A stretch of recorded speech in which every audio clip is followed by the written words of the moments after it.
I'll do it instead of Alex. Ha! You? Explaining in English? No way. You're just a high school dropout. But if you insist, well, I guess you can give it a try. Michael, the manager, said this, clearly mocking me. I quietly stepped forward and suddenly started giving a speech to the foreign visitors. In English, of course. Thank you for coming to our company today. My name is Mike, and I will be giving you an overview of our company. As I said this, Michael's eyes widened. Alex and the rest of our team were also surprised. So, let's get started with the explanation. With that, I began my talk. My name is Mike, and I'm 35 years old. Even though I only have a middle school education, I work at a major multinational company. It's honestly a stroke of luck that someone like me, a high school dropout, could land a job at such a big company. These days, it's almost certain that only those with decent college degrees can get a job here. It's clear that someone like me, with just a middle school education, wouldn't easily get hired. In fact, the chance of getting rejected in an interview would be almost 100%. So I never imagined I'd be able to join such a prestigious company. My life has been a bit different, and I've had some unique experiences. My mother passed away when I was young. My father had a job, but he was a heavy drinker, often too drunk to go to work. As you can imagine, our household finances were strained. But as a kid, there was nothing I could do about it. When I was about to graduate from middle school, my homeroom teacher, Mr. Smith, said, "You're smart, you should go to high school," but I replied, "I'd like to, but we don't have the money." Mr. Smith tried to think of ways to help, but nothing worked out. If my dad hadn't been like that, I could have gone to high school. If my mom had been alive, my dad wouldn't have ended up this way. These thoughts were always on my mind. Of course, dwelling on it didn't change anything, so it was pointless. However, I couldn't help but blame someone. Right after middle school, I started working at a steel factory. I worked there for about 5 years. I saved up the money I earned at the factory and decided to leave home. Well, leaving home was more like going on a solo trip for a while, but I planned to return home after the trip. I intended to travel until I ran out of money. In the end, it lasted a few years. I think I traveled around for about 3 years. I remember those days fondly. I sometimes think back on those times. Life was never easy, but I experienced a lot. Since joining this company, my life has become stable, and I'm fairly satisfied with how things are. I'm really proud to have joined such a big company, despite only having a middle school education. One night, our team leader, Alex, told me that our current manager, James, would be retiring at the end of the month. James has been here since I joined the company. Oh man, I've been under him since I started. It's going to be sad to see him go. Alex, who said this, is my team leader. He's in his late 30s and has gotten a bit chubby. He jokes, saying, "You can't lose weight once you hit middle age," but he's a cheerful person who laughingly says things like that. Has James been here that long? Yeah, 15 years ago, he was still a section chief. But he's been in the same department the whole time. We were really happy when he became the manager because he really cared about his subordinates. Alex sighed, looking disappointed. Do they already know who's going to be the next manager? Well, it's not decided yet, but there's a rumor that Michael might take over. If it's him, I might quit, Alex said with a wry smile. Why's that? I've heard he's caused problems in various places. You wouldn't want someone like that here, would you? That's true. Apparently, he graduated from Cambridge, and he has a thing against people with lower educational backgrounds. So if Michael transfers here, you better watch out too. Hearing that gave me a bad feeling. Soon after, James retired, and a new manager came. Alex's prediction was spot on. Michael arrived. Michael is a so-called elite who graduated from Cambridge University. He is in his 50s but looks a bit older. He was tall, skinny, and had a nervous-looking face. Hello, everyone. I'm Michael, and I'll be in charge of this department starting today. After graduating from the prestigious Cambridge University, I joined this company. From now on, I won't tolerate any slackers in this department. Let's work together to build a great team. Michael made an intimidating introduction. I looked over at Alex, who was clearly uninterested, massaging the right side of his neck with his left hand. Noticing this, Michael shouted, "Hey! You, the one slacking off. Step forward." Everyone turned to see Alex. In that moment, I thought, Alex has become the first target. Alex looked surprised but stepped forward as instructed. "Listen up, everyone." While I was speaking, this guy was massaging his shoulder. "Don't become a slacker like him. I despise lazy people. What's your name?" "Alex." "I see. I'll remember you. You can go back now." Alex returned to his seat, looking dejected. From then on, Michael started picking on Alex for various reasons, giving him unreasonable tasks and making sarcastic comments. One day, Alex caught a viral infection and was out of the office for about a week. During that time, Michael seemed bored as he had no target to harass. He came to my desk and said, "So, why do you think Alex is like that? Why do you think he's so lazy?" "Alex may seem that way, but he's a hard worker." "Are you joking? You've seen how he normally is, right?" "No, he may act that way, but Alex is genuinely good at his job. I respect him." Hearing this, Michael's eyes narrowed, and he said, "You respect someone like that? What's your name?" Even though it had been 3 months since his transfer and he didn't know his subordinates' names, I answered curtly, "Mike." "I see." Michael then returned to his office. Eventually, Alex recovered and came back to the department. "Good morning." Alex greeted everyone. "Are you feeling better, Alex? Did you get enough rest? It must have been tough, right?" Everyone in the department greeted him. Then Michael appeared. "Good morning." Everyone was so focused on talking to Alex that no one noticed Michael. Michael got annoyed and he approached Alex. Then he said, "Oh, Alex. I didn't realize you were still with the company. I thought you might have retired." Hearing this, I couldn't help but blurt out, "You don't talk to someone who's just recovered from an illness like that." Michael turned to me and said, "You always have to talk back, don't you?" "I don't like that. Subordinates should follow their superiors, right? There are things I can follow and things I can't. I can't follow this." "Hey, Mike, it's okay. I'm not bothered, and you shouldn't." Alex tried to stop me, but it was too late. Michael, now furious, said, "Your name is Mike, right? You'll regret this later," and stormed back to his office. From then on, Alex was no longer the target, I was. Michael started picking on my work at every opportunity. Just recently, he complained about something like this. "Mike, come here for a moment." "Yes? The documents you sent to X Corporation were wrong, weren't they?" "No, they were correct." "No, they were wrong." "Why can't you admit your mistakes?" "I attached the documents that you approved, Michael. Are you blaming your mistake on me?" This comment infuriated me, but I thought it was pointless to argue, so I stayed silent. I had double-checked those documents and had Michael approve them before sending them to X Corporation. Seeing me stay silent, Michael said, "I heard you're a high school dropout. How did you manage to sneak into this company?" "What? A big company like ours wouldn't hire a trashy high school dropout like you." "Did you use some connections?" He looked at me with a mocking smile. "This has nothing to do with work, so I'll take my leave," I said and walked out of his office. Returning to my desk, I reviewed the documents Michael had pointed out. To my shock, the documents for X Corporation had been switched with those of another company. There was no way I could have missed such a mistake. It was clear that someone had deliberately swapped the files. And the only person who could do that was Michael. But I had no proof.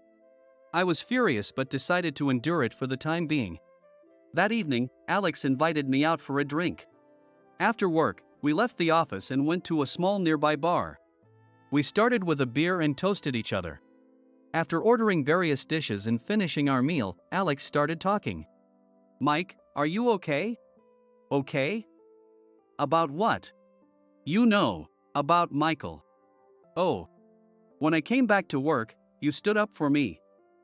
I was worried that Michael might be giving you a hard time because of it. Well, yeah, he has been.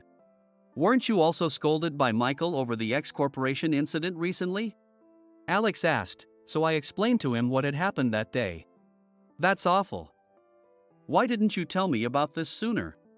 I suspected that the files had been swapped, but I had no proof. What are you talking about? Only a supervisor could access a subordinate's computer to change files. No one else could do that without using an individual's account. That's true, but I didn't want to make a big deal out of it. Yeah, with Michael, you never know what he might do. But if you have any trouble, come to me. I am your team leader, after all. I was really grateful for Alex's support. Since the next day was a day off, we drank a lot that night. About 2 weeks later, it was announced that foreign visitors would be coming to our company. During the morning meeting, Michael seemed to be in a good mood and said, "Good morning, everyone. I have some good news. It was decided in yesterday's meeting that next month we will have foreign visitors coming to see our company. Everyone, make sure you can speak at least a bit of English. When the guests arrive, I want you to guide them in English." After saying that, Michael added, "Well, I graduated from Cambridge University, so I can speak English, but for those who can't, start studying intensively from today until next month." Whether Michael could actually speak English or not, his constant bragging about Cambridge annoyed me. On the day the foreign visitors were to arrive, everyone was nervous. As I was reviewing the materials for the presentation, Michael entered the office with the visitors. There were 30 visitors. More than I had expected. Michael cheerfully said, "Good morning, everyone." His childlike display of, "I can speak English," was tiresome. The visitors were from various countries. During the tour, an Indian man named Ahmed approached me. Ahmed, in his 30s, mentioned he had a wife and kids back home. He said he wanted to move to Japan someday and work for a Japanese company. Ahmed had been studying Japanese diligently to achieve that goal. His Japanese was nearly perfect. There were a few distinctive Indian accents, but nothing that made it hard to understand. Isn't Japanese difficult? Very difficult. I thought about quitting many times. But going to Japan is my dream, he said with a big smile. After the tour, we moved to a large conference room. Even though it was called a large room, it could only hold about 35 people. So they started selecting employees from the department to attend the meeting. Since we have a limited number of spots, we'll choose 5 people from this group. Let's select by teams. Our department had 25 people, divided into 5 teams. Michael looked around the department. The moment our eyes met, he smirked and said, "All right, let's have Alex's team do it." My bad feeling was confirmed. I glanced at Alex, who also looked reluctant. The other team members looked equally miserable as they stood up and moved to the front.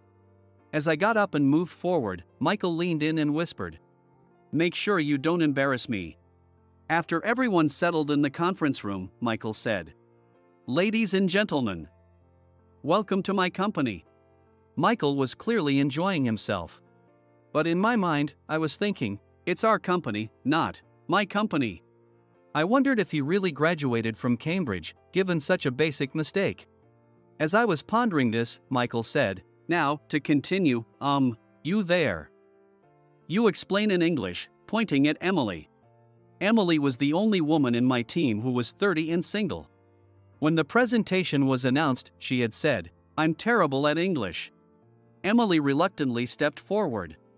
However, Emily couldn't speak English well. She nervously whispered to Michael, "I'm sorry, Michael. I'm really bad at English."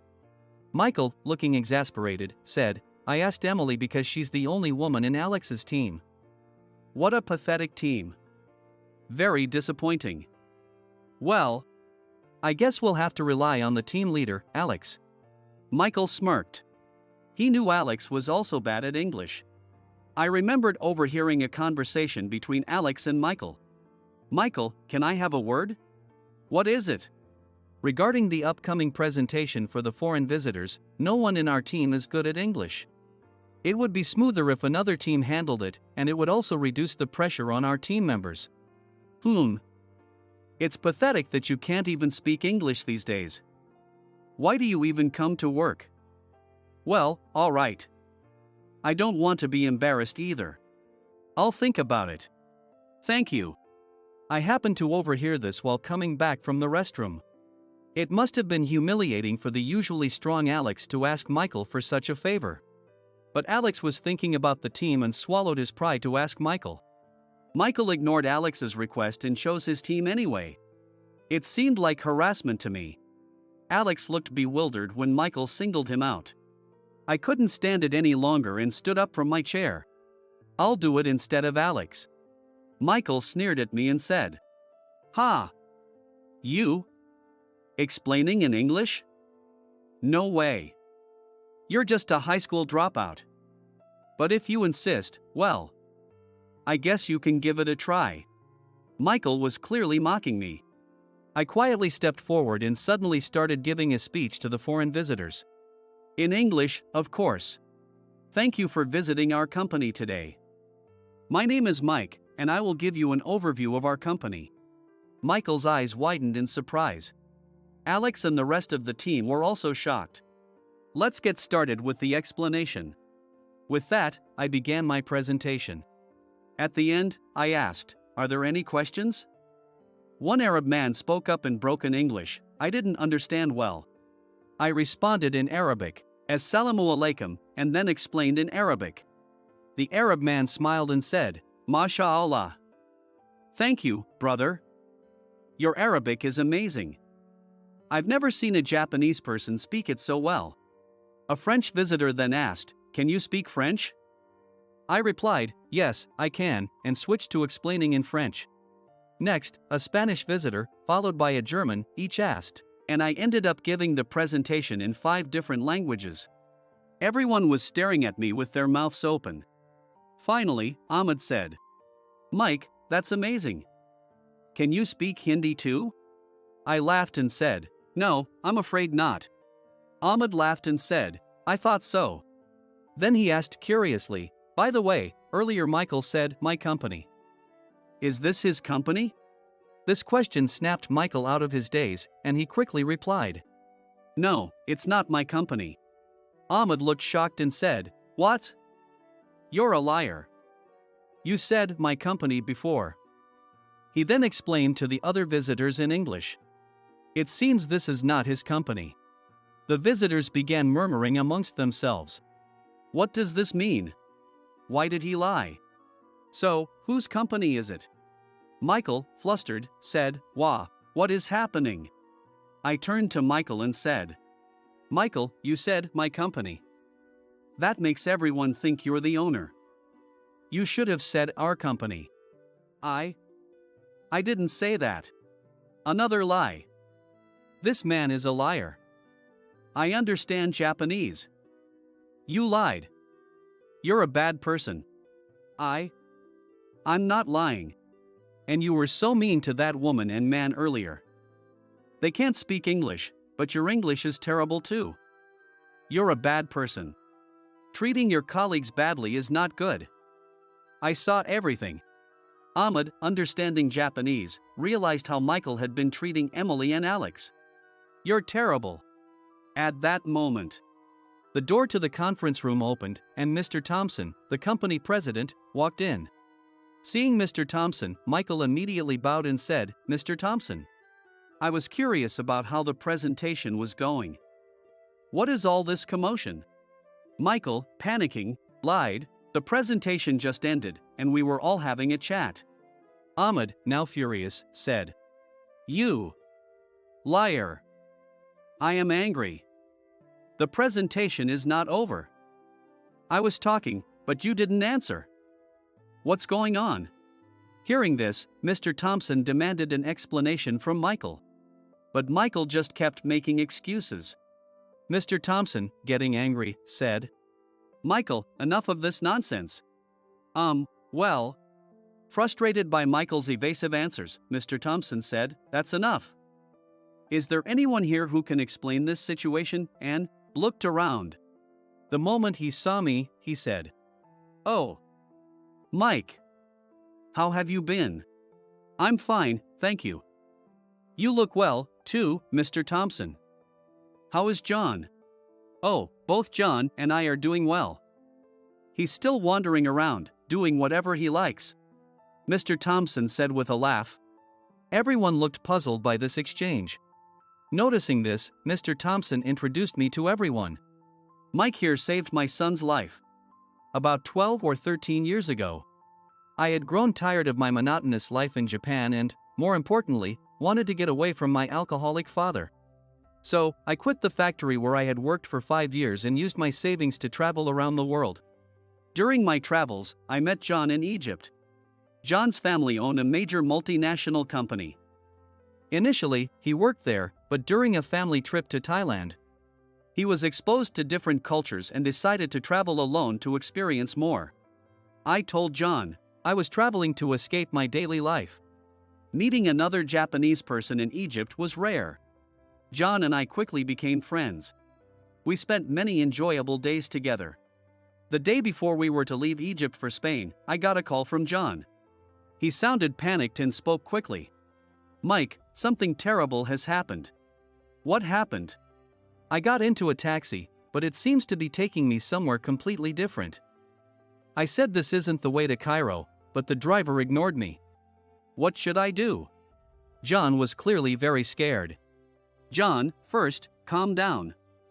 What can you see around you? I see a road sign. It looks like we're heading towards Helwan. Hearing this, I quickly grabbed a taxi and headed for Helwan. As we talked, I heard someone in the background speaking Arabic, saying, "Show me your belongings." I became anxious and told the taxi driver, "Hurry up." Then I thought about checking John's location via GPS. I opened the GPS app and saw John's location displayed. Using the GPS, I headed towards him. I kept the phone conversation going, stalling the man next to John. Eventually, I reached John's location. At the same time, I had also contacted the police, and local officers arrived around the same time. We successfully rescued John. At that moment, John promised, "When you return to Japan, I'll make sure to thank you." When I finally returned to Japan, I had completely forgotten to contact John. Part of it was because I felt awkward reaching out to someone who felt indebted to me. About a year after I returned, John called me. He laughed and said, "You returned to Japan but didn't contact me. That's mean." This led to John, the son of Mr. Thompson, introducing me to this company. "Mike is an extremely talented individual," Mr. Thompson said proudly, as if praising his own son. Michael then interjected, but Mike is just a middle school graduate. I graduated from Cambridge University." Mr. Thompson looked exasperated and said, "Michael, I despise prejudice. Deciding someone's worth based on their school or lack thereof is something I cannot tolerate." Ahmed, overhearing this, suddenly joined the conversation and laughed. "Michael, you graduated from Cambridge University? Your English is terrible. How rude you are." Michael retorted. Ahmed calmly responded, "The rude one is you, Michael. You were mean to Mike. He didn't deserve that." Mr. Thompson, hearing Ahmed's words, said, "Ahmed, and all of our esteemed visitors, I apologize for the unpleasant experience. I would appreciate it if you could provide feedback on what happened today to help improve our company. Please email me your thoughts." He then handed out his business card to all the visitors, which included his direct email address. Within a week, Mr. Thompson received emails from all the foreign visitors. "The skinny supervisor is useless and can't even speak proper English. The way he treats his subordinates is terrible. I wouldn't want to work or do business with such a company. The guy who spoke 5 languages at the end should be the boss. Why doesn't the company make such a talented person a leader?" Most of the emails criticized Michael's behavior or praised me.